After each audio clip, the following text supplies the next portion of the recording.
Hi, ഞാൻ doctor നിമിഷ, physician Changampally റെമിഡിയം. So ഇന്ന് നമ്മൾ കൂടെയുള്ളത് ഡോക്ടർ സെജാദ് ചങ്ങമ്പള്ളി, ആയുർവേദ സൈക്കാട്രിസ്റ്റ്. ഇന്നത്തെ ഫോണിന്റെ അമിതമായിട്ടുള്ള ഉപയോഗം നമ്മുടെ ജീവിതചര്യകളിൽ, ഇപ്പൊ വ്യായാമം ആവട്ടെ, ഉറക്കാവട്ടെ, ഈ ജീവിതചര്യകളിൽ എങ്ങനെയൊക്കെയാണ് അത് ബാധിക്കുന്നത് ഡോക്ടർ? അതായത് ഇപ്പൊ നമുക്കറിയാം, ഫോണ് നമുക്ക് വളരെ വളരെ പ്രധാനപ്പെട്ട ഒരു കൂട്ടുകാരനാണ്. അങ്ങനെ തന്നെ നമുക്ക് പറയാം. നമുക്ക് ഒഴിവാക്കാൻ പറ്റില്ല. നമ്മളൊരു എല്ലാ രീതിയിലും നമ്മളൊരു കമ്പാനിയനാണ്. അപ്പം നമ്മൾ എല്ലാത്തിനും ഡിപ്പെൻഡ് ചെയ്യുന്നതും ഫോണിനെയാണ്. നമ്മളൊരു ഒരാളൊരു വെയിറ്റ് റിഡക്ഷൻ തീരുമാനിക്കുകയാണെങ്കിൽ അയാൾ അതിനൊരു ആപ്പ് എടുക്കും, എന്നിട്ട് എത്ര കഴിച്ചു, പിന്നെ അയാൾ എത്ര നടന്നു, ഇങ്ങനത്തെ കാര്യങ്ങളൊക്കെ അതിൽ ചെയ്യാൻ പറ്റും, സെറ്റ് ചെയ്ത് വെക്കാൻ പറ്റും. പിന്നെ അത് അവര് എന്താ പറയുക, മോണിറ്റർ ചെയ്യോ, അതുപോലെ അത് എൻട്രി ചെയ്യോ, അങ്ങനത്തെ കുറെ ആക്ടിവിറ്റീസ് ആണ് ഇത് നടന്നുകൊണ്ടിരിക്കുന്നത്. അപ്പൊ നമുക്ക് വളരെ യൂസ്ഫുൾ ആയിട്ടുള്ള ഒരു കാര്യം. ഇപ്പൊ ജിമ്മിലൊക്കെ പോവുകയാണെങ്കിലൊക്കെ ചെയ്യാം. അതുപോലെ നമ്മൾ വാച്ചുകൾ ഉപയോഗിക്കുന്നുണ്ട്, സ്മാർട്ട് വാച്ചുകൾ. ഇപ്പൊ മോർണിംഗ് വാക്കിന് പോകുമ്പോൾ അപ്പൊ ഒക്കെ ഓൾറെഡി ഏകദേശം എത്രയാണ് അവർ നടക്കുന്നത്, അങ്ങനത്തെ എല്ലാ കാര്യങ്ങളും കൗണ്ട് ചെയ്യുന്നുണ്ട്. ഈവൻ നമുക്കറിയാം, നമ്മളൊരു ഇൻഷുറൻസിന് പോലും, പ്രീമിയത്തിന് പോലും ഇത് റിഫ്ലക്ട് ചെയ്യും. നമ്മളുടെ ഒരു ആക്ടിവിറ്റി, നമ്മൾ എത്ര ദൂരം നടക്കുന്നുണ്ട് എന്നുള്ളത് മോണിറ്റർ ചെയ്യുന്നതുകൊണ്ട് ഇതിന്റെ ഒരു റിഫ്ലക്ഷൻ ആ രീതിയിൽ പോലും സംഭവിക്കും. അതാണ് നമ്മൾ ഇപ്പോഴത്തെ ഒരു ടെക്നോളജിയിൽ പറയുന്ന കാര്യങ്ങൾ. അപ്പം ഡോക്ടർ ചോദിച്ചൊരു കാര്യം എന്ന് പറഞ്ഞാൽ വളരെ റെലവെന്റ് ആയിട്ടുള്ള ഒരു കാര്യമാണ്. അതായത് എങ്ങനെയാണ് ഇത് നമ്മളെ ആളുകളെ ബാധിക്കുന്നത് എന്നുള്ളത്. കാരണം ഇത്രയും നമുക്ക് അഡ്വാൻസ്ഡ് ആണല്ലോ നമ്മള്. കാരണം ലൈഫ് സ്റ്റൈൽ കൊണ്ടുവരാൻ എളുപ്പമാണ്. കാരണം അത് ഒരു ആപ്പ് ചെയ്താൽ മതി. ഡയറ്റ് കൊണ്ടുവരാൻ എളുപ്പമാണ്, ജിമ്മിലെ വർക്കൗട്ട് ചെയ്യാൻ എളുപ്പമാണ്, അല്ലെങ്കിൽ ഒരു സ്ലീപ്പ് ഹൈജീൻ കൊണ്ടുവരാൻ എളുപ്പമാണ്. പക്ഷെ ഇത്രയൊക്കെ അഡ്വാൻസ്ഡ് ആയിട്ടും എന്തുകൊണ്ടാണ് പിന്നെ ഇവിടെ ഒരു എറർ വരുന്നത് എന്നുള്ളതാണ് നമ്മൾ മനസ്സിലാക്കേണ്ടത്. അപ്പം അതിലൊരു പ്രധാനപ്പെട്ട കാര്യമാണ് ഡിപ്പെൻഡൻസ്. ഈ സ്മാർട്ട് ഫോൺ അല്ലെങ്കിൽ ഡിവൈസുമായിട്ടുള്ള ഡിപ്പെൻഡൻസ് വരുന്നത്. അപ്പം ഇവര് ഇപ്പൊ രാവിലെ ഒരാൾക്ക് സ്വാഭാവികമായിട്ട് ഒരു 6 മണി അല്ലെങ്കിൽ ആ ഒരു സമയത്ത് എണീക്കണേ നമ്മൾ എന്ത് വേണം? നമുക്ക് ഉറങ്ങണം. ഉറങ്ങുന്നതാണ്, ഉറങ്ങിയാളക്കിൽ എണീക്കാൻ പറ്റുള്ളൂ. അപ്പൊ പലപ്പോഴും ഇപ്പം സാധാരണ കുട്ടികളിലോ അല്ലെങ്കിൽ ഒരു കൗമാരക്കാരൻ അങ്ങനെ മാത്രം ഒന്നും പറയാൻ പറ്റില്ല. ഒരുപാട് ആളുകൾ ഉറങ്ങുന്നത് വളരെ ലേറ്റ് ആയിട്ടാണ്. ഇപ്പൊ നമ്മൾ സ്കൂളുകളിലൊക്കെ ക്ലാസ് എടുക്കാനൊക്കെ കുട്ടികളൊക്കെ സംസാരിക്കുന്ന സമയത്ത് കുട്ടികൾ പറയും 10 മണിക്ക് ഉറങ്ങുന്ന ആളുകൾ എന്ന് ചോദിക്കുമ്പോൾ വളരെ കുറഞ്ഞ ആളുകളായിരിക്കും. പിന്നെ 11, 12, 3, 4, 5 ഈ രീതിയിൽ 5 മണിക്കൊക്കെയാണ് കുട്ടികൾ ഉറങ്ങുന്നത്. എണീക്കുന്ന സമയമല്ല ഞാൻ പറയുന്നത്, ഉറങ്ങുന്ന സമയമാണ് പറയുന്നത്. നമ്മളൊക്കെ ചെറുപ്പത്തിൽ നമ്മളൊരു സ്കൂൾ പഠനകാലത്ത് നമ്മളൊക്കെ എണീച്ചിരുന്ന 4 മണിക്ക് 5 മണിക്കൊക്കെ എക്സാം ഒക്കെ വരുന്ന സമയത്ത് നേരത്തെ എണീക്കും, കുറച്ചുകൂടി നേരത്തെ എണീക്കും. ആ ഒരു പാറ്റേൺ ആയിരുന്നു. ഇപ്പം നേരെ തിരിച്ചാണ്, ഉറങ്ങുന്നത് ഈ രീതിയിലാണ്. പക്ഷെ ഇത് പലപ്പോഴും പാരന്റ്സോ അല്ലെങ്കിൽ മറ്റുള്ള ആളുകളോ അറിയുന്നില്ല. ഓക്കെ, അപ്പൊ ഈ ഒരു രീതിയിൽ എന്താ സംഭവിക്കുന്നത് വെച്ചാൽ സ്കൂളിൽ വരുന്ന സമയത്ത് കുട്ടികൾക്ക് ഭയങ്കര ഉറക്കക്ഷീണമാണ്. കുട്ടികൾ കാരണം രാത്രി മുഴുവൻ ഉറങ്ങിയിട്ടില്ല. ഉറങ്ങാത്തതിന്റെ പ്രയാസങ്ങൾ 1ാമത്തെ അവർ 2ാമത്തെ അവർ ആ രീതിയിലാണ്. അപ്പൊ നമ്മള് സ്കൂളിലൊക്കെ ടീച്ചേഴ്സിനോട് സംസാരിക്കുന്ന ടീച്ചേഴ്സ് പറയും ഡോക്ടറെ വിളിക്കേണ്ട, ഉറങ്ങിക്കോട്ടെ എന്ന്. ക്ലാസ് എടുക്കാൻ പോകുമ്പോൾ കുട്ടികളെ നമ്മൾ പലപ്പോഴും ക്ഷീണത്തോടെ ഇരിക്കുന്നുണ്ടാവും. അതാണ് അതിന്റെ ഒരു ബുദ്ധിമുട്ട്.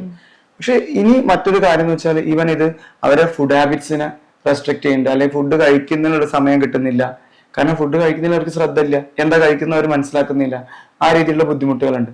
ഇത് ശരിക്കും പറഞ്ഞാൽ നമ്മളെ കുട്ടികളെ പൊതുവിൽ എപ്പോഴും നമ്മൾ കുട്ടികളെയാണ് ഫോൺ അഡിക്റ്റ് എന്ന് പറഞ്ഞിട്ട് ജനറലൈസ് ചെയ്യണം. പക്ഷെ കുട്ടികളുടെ കാര്യം മാത്രമായിട്ട് എടുക്കരുത്. അതുപോലെ ഇത് ഗെയിമാണ് അല്ലെങ്കിൽ ആ രീതിയിൽ കണക്കൂട്ടരുത്. ഇത് ജോലി ആയാലും മറ്റുള്ള കാര്യങ്ങളായാലും എന്തിനാണെങ്കിലും ഈ കൺട്രോൾ ഇല്ലാത്ത രീതിയിൽ വന്ന് ഡിപ്പെൻഡൻസ് ഉണ്ടാക്കുന്നതെല്ലാം ഡിപ്പെൻഡൻസ് തന്നെയാണ്. അതാണ് നമ്മൾ അവിടെ മനസ്സിലാക്കേണ്ട ഒരു കാര്യം. പിന്നെ മറ്റൊരു കാര്യം എന്ന് പറഞ്ഞാൽ ഉറക്കം പോലെ അല്ലെങ്കിൽ ആഹാരം പോലെ മറ്റൊരു കാര്യമാണ് വ്യായാമം.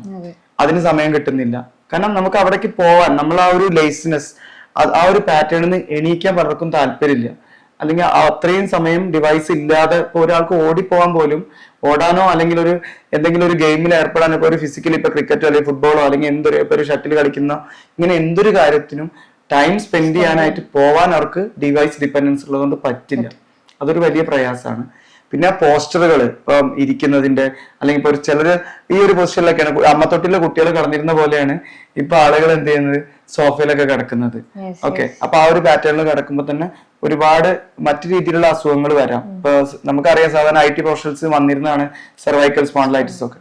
ഇപ്പൊ അതുപോലെ കുട്ടികൾക്കോ അല്ലെങ്കിൽ ഈ പറയുന്ന ആളുകൾക്ക് തന്നെ വളരെ വളരെ ചെറിയ ഏജിൽ ഇപ്പം ഇതുപോലെ CS ഒക്കെ കണ്ടു തുടങ്ങിയിട്ടുണ്ട്. പിന്നെ അതുപോലെ തന്നെ നമ്മളെ ബാക്കിൽ പ്രശ്നങ്ങൾ വരാം, പോസ്ചർ ഡിഫോമിറ്റീസ് വരാം, സ്പൈനിലേക്കുള്ള പ്രശ്നങ്ങൾ, ഈ രീതിയിൽ പെയിനും കാര്യങ്ങളും നംനെസ് ഒക്കെ വരുന്നതായിട്ട് കാണാൻ പറ്റും. അതുപോലെ തമ്പിൽ തന്നെ ഒരുപാട് പ്രശ്നങ്ങൾ വരും. ഇപ്പൊ ഡിജിറ്റൽ തമ്പ്, ഡിജിറ്റൽ നെക്ക് എന്നൊക്കെ പറഞ്ഞിട്ടാണ് നമ്മൾ പറയുക. കേൾക്കുമ്പോൾ ഭയങ്കര രസമായിരിക്കും, പക്ഷെ അസുഖം വരുന്ന സമയത്ത് ഒരിക്കലും രസകരമായിട്ടുള്ള ഒരു അനുഭവം അല്ല ഉണ്ടാക്കുന്നത്. അപ്പൊ അത് ഒരുപാട് നെർവസ് സിസ്റ്റത്തിനെ അഫക്ട് ചെയ്യുന്ന രീതിയിലുള്ള ബുദ്ധിമുട്ടുകളാണ്.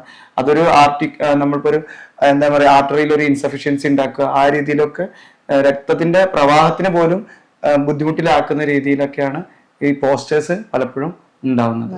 ഡോക്ടർ ഇപ്പൊ ഇത്രയും കാര്യങ്ങൾ നമുക്ക് പറഞ്ഞു തന്നില്ലേ, അപ്പം ഈ കാര്യങ്ങൾ എങ്ങനെയാണ് നമുക്ക് മറികടക്കാൻ പറ്റുക, എങ്ങനെ ഇതിനൊരു സൊല്യൂഷൻ കാണാൻ പറ്റുന്നത്?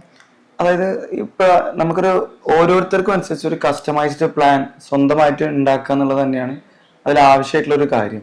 അതായത് ഇപ്പൊ നമ്മുടെ ഉറക്കം എപ്പോഴാണ്, ഇപ്പൊ നമ്മുടെ ജോലി അല്ലെങ്കിൽ നമ്മളുടെ ആവശ്യങ്ങൾ, ഇതിനനുസരിച്ചൊക്കെ തന്നെ നമ്മൾ ആരോഗ്യകരമായ ഒരു പ്ലാൻ ഉണ്ടാക്കിയെടുക്കുന്നത്. ഇപ്പൊ സ്വന്തമായിട്ട് അങ്ങനെ പ്ലാൻ ഉണ്ടാക്കാൻ പ്രയാസമുള്ള ആളുകളാണെങ്കിൽ, അല്ലെങ്കിൽ അവർക്കൊരു സിവിയർ ഇതുപോലെ ഡിവൈസ് ഡിപ്പെൻഡൻസ് ഉണ്ടെങ്കിൽ അവരത് തിരിച്ചറിയും. ഫോണിൽ തന്നെ നമുക്ക് ഒരുപാട് ആപ്പ് ഉണ്ട്, അതിൽ സ്ക്രീൻ ടൈം ആപ്പും കാര്യങ്ങളും ഒക്കെ ഫോണിൽ തന്നെ ഉണ്ട്. ഫോൺ ഒരിക്കലും നമുക്ക് അഗെയിൻസ്റ്റ് ആയിട്ടുള്ള ഒരു കാര്യമാണ് ചിന്തിക്കരുത്. ഫോൺ നമ്മളെ എല്ലാ രീതിയിലും ഹെൽപ്പ് ചെയ്യാനുള്ള ഒരു സാധനമാണ്.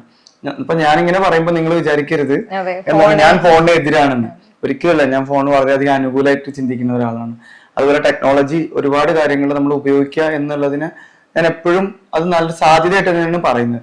അപ്പൊ അത് തന്നെ ഉണ്ട് ഡിവൈസ് കൺട്രോളുകൾ, ഇപ്പൊ പാരന്റൽ കൺട്രോളുകൾ, ആരെങ്ങനെ യൂസ് ചെയ്യണം എന്നുള്ളതിനൊക്കെ അതിൽ തന്നെ ഒരുപാട് സംവിധാനം ഉണ്ട്. അപ്പം അതുപോലെ തന്നെ ഈ രീതിയിൽ ഇപ്പൊ സ്ലീപ്പ് പാറ്റേൺ, ഇപ്പൊ 10 മണി നമുക്ക് സ്ലീപ്പ് ടൈമർ വെക്കാം. 10 മണി കഴിഞ്ഞാൽ അലാറം അടിക്കും. അലാറം അടിച്ചിട്ട് നിങ്ങൾ പോയി കിടക്കണമെന്ന് ഫോണ് തന്നെ നമ്മളോട് വേണമെങ്കിൽ അനൗൺസ് ചെയ്യും. ആ സംവിധാനമൊക്കെ അതിനകത്തുണ്ട്. അപ്പൊ ആ സമയത്ത് നമ്മളെ റിമൈൻഡ് ചെയ്യണം, നമ്മുടെ ഉറക്കത്തിന്റെ സമയമാണ്, അല്ലെങ്കിൽ ആഹാരം കഴിക്കുന്ന സമയമാണ്. ഈ രീതിയിലൊക്കെ നമ്മളെ റിമൈൻഡ് ചെയ്യാൻ തന്നെ അതിന് പറ്റും. ഓക്കെ, പക്ഷെ അതിനുകൂടി നമ്മൾ ഡിപ്പെൻഡൻസ് കൊണ്ടുവരാതിരിക്കുക എന്നുള്ളതാണ് ഒരു കാര്യം. കാരണം നമ്മൾ തിരക്കുള്ള ആളാണെങ്കിൽ നമുക്ക് മനസ്സിലാക്കാൻ എന്നുള്ള രീതിയിൽ ഉപയോഗിക്കാം. ഓക്കെ, പക്ഷെ നമുക്ക് തന്നെ ഓർത്തിട്ട് ഇത് നമ്മുടെ ലഞ്ച് ടൈം ആണ്, അല്ലെങ്കിൽ ഡിന്നർ ടൈം ആണ്, അല്ലെങ്കിൽ ഫാമിലി ടൈം ആണെന്ന് ഒരു ബോധം വന്നുകൊണ്ട് നമ്മൾ തിരിച്ചെത്തുക, അതെ, ആ രീതിയിലേക്ക് വരിക എന്നുള്ളതാണ് ഏറ്റവും വലിയ കാര്യം. അപ്പൊ അല്ലെങ്കിൽ ഈ രീതിയിലുള്ള ഹെൽത്ത് എഫക്ട്സ് ഉണ്ടാവും. ഇപ്പൊ പലപ്പോഴും പല ആൾക്കാർ ഇതിന് അഗേൻസ്റ്റ് ആയിട്ടൊക്കെ പറയും.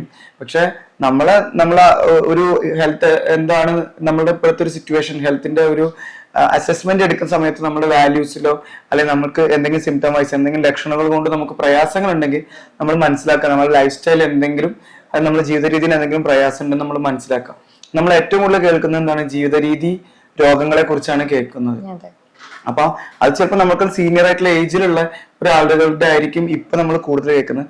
അപ്പൊ ഒരു യങ്ങർ ജനറേഷൻ ഇത്രയധികം ഡിവൈസ് ഡിപ്പെൻഡൻസും ഇത്ര ഒരു വേറൊരു പാറ്റേണിൽ പോയിക്കൊണ്ടിരിക്കുന്ന ലൈഫ് സ്റ്റൈൽ ആവുമ്പം ഇത് എത്രത്തോളം ബാധിക്കും എന്നുള്ളത് മനസ്സിലാക്കാൻ നമ്മളെ കോമൺ സെൻസ് മതി. അത് നമ്മൾ സാധാരണ പറയുന്ന റോക്കറ്റ് സയൻസ് ഒന്നും വേണ്ട, വളരെ കോമൺ സെൻസ് ഓരോരുത്തരും അവരവരുടെ കാര്യങ്ങൾ മനസ്സിലാക്കി കഴിഞ്ഞാൽ നമ്മൾ ശരിയായിട്ട് രീതിയിലാണോ പോകണമെന്ന് മനസ്സിലാവും. ഇനി അതുപോലെ തന്നെ ഏറ്റവും പ്രധാനപ്പെട്ട കാര്യമാണ് നമ്മൾ റീലുകൾ കണ്ടിട്ട് ഭക്ഷണത്തിന്റെ പിറകിൽ ഓടുക. ഓക്കെ, ഓരോ റെസ്റ്റോറൻറ്റുകളുടെയും അല്ലെങ്കിൽ ഓരോ സ്ഥലങ്ങളുടെയും ഒക്കെ പരസ്യം കണ്ടിട്ട് നമ്മൾ അതിലേക്ക് ഓടും. പക്ഷെ ആ ഓടിക്കഴിഞ്ഞാൽ പലപ്പോഴും അതൊരു ഗാദറിങ് എന്ന രീതിയിൽ നല്ലതായിരിക്കാം. ഓക്കെ, പക്ഷെ അവിടെ ചെന്നാൽ എന്ത് കഴിക്കണം, എത്ര കഴിക്കണം, എന്ത് കഴിക്കരുത് എന്നുള്ളതിനെ കുറിച്ചൊരു ധാരണ നമുക്ക് ഉണ്ടാവുന്നത് ഏറ്റവും നല്ലതാണ്. പലപ്പോഴും പലർക്കും ഇല്ലാത്തത് അതാണ്, കൺട്രോൾ ഇല്ല. ഓക്കെ, അപ്പോൾ നിങ്ങൾ എത്ര ഗാദറിങ്ങിന് പോകുന്നുണ്ട് എന്നുള്ളതല്ല പ്രശ്നം, അവിടെ നിങ്ങൾ എത്രത്തോളം ക്വാണ്ടിറ്റി ഓഫ് ഫുഡ്, അല്ലെങ്കിൽ നിങ്ങൾക്ക് ആവശ്യമില്ലാത്ത എന്ത് കഴിക്കുന്നു, അല്ലെങ്കിൽ ചിലരുണ്ട് മുതലാക്കാൻ വേണ്ടി കഴിക്കാൻ എന്നുള്ളൊരു മാനസികാവസ്ഥയുള്ള ആളുകളുണ്ട്. ഓക്കെ, ഇത്രയും ഓർഡർ ചെയ്ത് കഴിഞ്ഞാൽ അത്രയും കൂടി കഴിക്കണ്ടേ എന്നുള്ള രീതിയിൽ. പക്ഷെ സെൽഫ് കൺട്രോൾ, ആ ഒരു ഇതിൽ മെന്റൽ കൺട്രോളാണ് എപ്പോഴും വേണ്ടത്. അത് തന്നെയാണ് ഉറക്കത്തിന്റെ കാര്യത്തിലും, നമ്മളെ വ്യായാമത്തിന്റെ കാര്യത്തിലാണെങ്കിലും, അതുപോലെ തന്നെ ഭക്ഷണത്തിന്റെ കാര്യത്തിലാണെങ്കിലും നമുക്ക് വേണ്ടത്. കുറച്ച് സമയം കൊണ്ട് തന്നെ നമുക്ക് ഇത്രയും കാര്യങ്ങൾ ഷെയർ ചെയ്ത് തന്ന സജിത് ഡോക്ടറിന് ഒരുപാട് നന്ദിയുണ്ട്.